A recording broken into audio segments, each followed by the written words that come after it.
அஸ்ஸலாமு அலைக்கும் வரஹ்மத்துல்லாஹி வபரகாத்துஹு. அஊது பில்லாஹி மினஷ் ஷைத்வானிர் ரஜீம். பிஸ்மில்லாஹிர் ரஹ்மானிர் ரஹீம். பாடம் 5. லீனுடைய எழுத்துக்கள். லீனுடைய எழுத்துக்கள் 2 ஆகும். 1 வாவ், 2 யா. சுக்குன் பெற்ற வாவிற்கு முந்தின எழுத்திற்கு ஜபர் இருந்தால், அதுபோன்று சுக்குன் பெற்ற யாவிற்கு முந்தின எழுத்திற்கு ஜபர் இருந்தால் அவைகளை வாவ் யா மிருதுவான சப்தத்துடன் நீட்டாமல் உடனடியாக ஓத வேண்டும். ஃபஸ்ட்டு நம்ம முத்தஹர்ரிக்குடைய எழுத்துக்கள் பார்த்தோம்.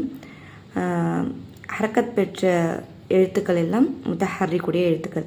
ஜபர் ஜேர் பேஷ் பெற்ற எழுத்துக்கள் முத்தஹர்ரிக்குடைய எழுத்துக்கள். அது